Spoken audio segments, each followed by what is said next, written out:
vendimi që ka marrë gjykata kushtetuese është një çmendurie e vërtet. Gjykata kushtetuese praktikisht po na thot që një kryetar bashkie që është në burg i akuzuar për korrupsion nuk mund të shkarkohet. Me 13 akuza nuk mund të shkarkohet. Do ta mbani aty në krye të Bashkisë Tiranës, për sa kohë nuk ka një vendim përfundimtar. Kjo është çmenduri praktikisht. I bie që jo vetëm me Veliajn, po me çdo tjetër, nëse prokuroria, Spaku ka të korruptuar që po vjedhin qytetarët shqiptar, vjen keq thotë gjykata kushtetuese, ai është zgjedhur do ta mbani aty.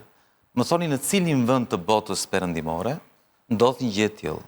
Është çmenduri. Gjykata kushtetuese praktikisht ndodh e vërteta është çdo vend të Evropës perëndimore, por kur ndodh atje, kur ndodh atje, personi me 13 akuza jep direkt dorëheqje. Jo, po edhe sikur, jep menjëherë dorëheqje. Dgjoj. Si problemi është që gjykata kushtetuese, po në çdo vend të Evropës perëndimore personi jep gjykata kushtetuese në fakt antarët nuk janë çmendur. Është e qartë që në Evropën perëndimore ta groni që kanë shërbyer me vendimin e tyre, i kanë shërbyer Edi Ramës, i cili praktikisht me këtë vendim do dali do thotë janë të korruptuar, se janë të korruptuar, gjykata kushtetuese tha që nuk i largojmë dot. Kjo është sepse më fal, dhe nuk është konkludimi të Agronit më lidh me Qorin, Dhe problemi nuk është vetëm që është për Veliajn, por kjo është ai po vëduar përpara për Veliajn, për Belinda Ballukun, për veten e vet, se një ditë do vende dhe Edi Rama. Edi Rama thoni. Por tani, shiko. Mos vete Edi Rama tek ta, po ja. Dgjoj, ne kështu thoshim ylli metalje, Jo, dakor. Edhe kur flitej për Veliajn, edhe kur flitej për Veliajn, kush e besonte, askush nuk e besonte që Spaku dhe drejtësia mund të shkonte në zyrën e Erion Veliajt dhe ta arrestonte. Dhe për Belinda Ballukun e njëjta gjë. Askush nuk e besonte që ndërkohë që është në detyrë, do merrej e pandehur zëvendës kryeministrja. Tani, drejtësia një i ka mbetur, Edi Rama.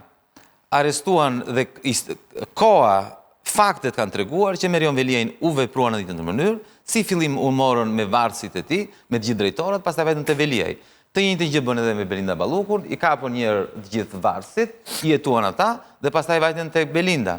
Tani, ta varësit e Edi Ramës janë. Ka pak të drejtë tela se në perëndim nuk ndodh kjo. Më thoni një rast. Nuk ndodh. Ora më thoni një rast. Po të them, më dëgjoj deri në fund, po them që në perëndim çdo person që vjet në një akuzë të tillë i jep dorëheqjen. Pra nuk i le kohë diskutimi. Jo, nuk i futin para burgrim politikanët. Po perëndim. Si nuk kanë futur është e vërtet. Trumpin se fut njëri. Po mirë, lëre Trumpi tani, Trumpi është histori tjetër. Shiko, jo do vazhdojmë ne këtu. Problemi është. Jemi okay më burr. Të pranojmë edhe jo da pranojmë ne, po problemi është që nëse banalizojmë tani bisedën, më fal që e them, po tani e kuptoni çfarë do të thotë që të kesh një kryetar bashkie që ka 8 muaj në Agron jemi okay. Dhe si mundet, çmenduria e gjykatës kushtetuese është pikërisht kjo. Si mund të thuash tani kryetari i bashkisë e vërtet është që nëse nuk paraqitet në punë për 3 muaj mund të shkarkohet, po ky nuk e ka bërë me dëshirën e vet. Po kjo është çmenduri. Qartë.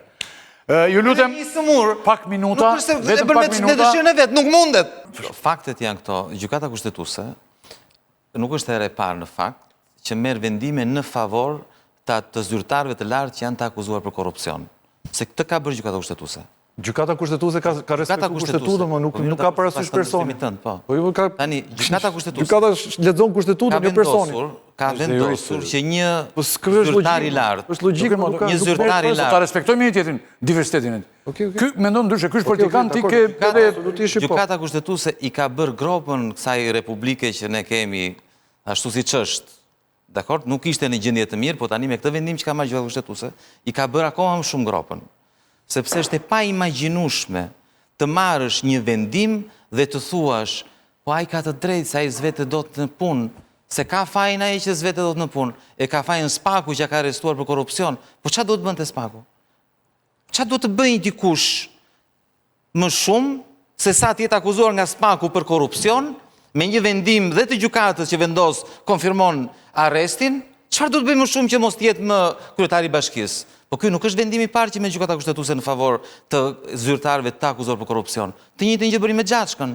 Gjykata kushtetuese mori një vendim, një çmenduri, pavarësisht faktit që gjithmonë gjykata kushtetuese kur parlamenti nuk e kishte çuar, nuk kishte pranuar që ta dërgonte vendimin për mandatin në gjykatën kushtetuese, gjykata kushtetuese gjithmonë e ka marrë vendimin dhe ka marrë vendim për herë të parë me xhaxhkën. Gjykata kushtetuese vendos të kundërtën. I urdhëron parlamentit që t'ja çojë se ndryshe nuk merr vendim për papajtëshmërinë e mandatit. Jemi okej. Është rasti i dytë që gjykata kushtetuese merr një vendim në favor të korruptuarve. Ky është problemi. Është një vendim në favor të zyrtarëve të akuzuar për korrupsion. Ska.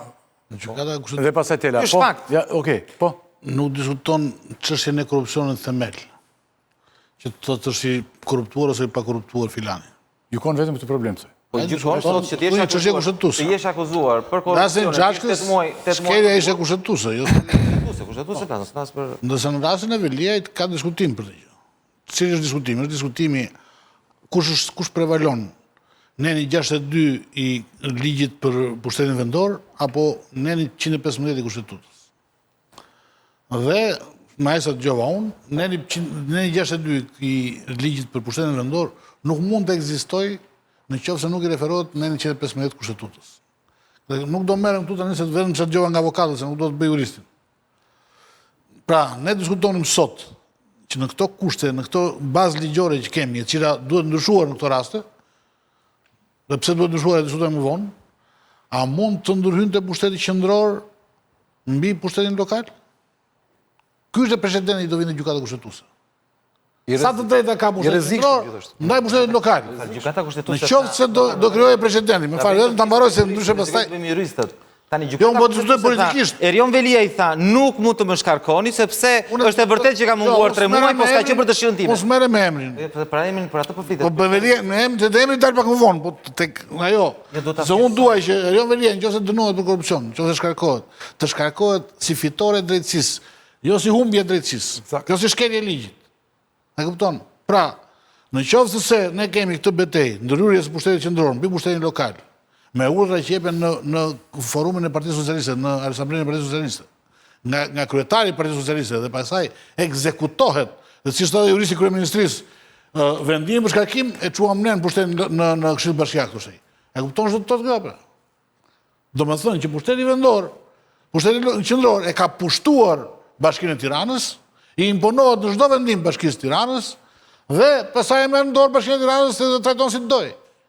Në këtë kuptim, ky krijoi një precedent për pro-autonomisë së pushtetit vendor.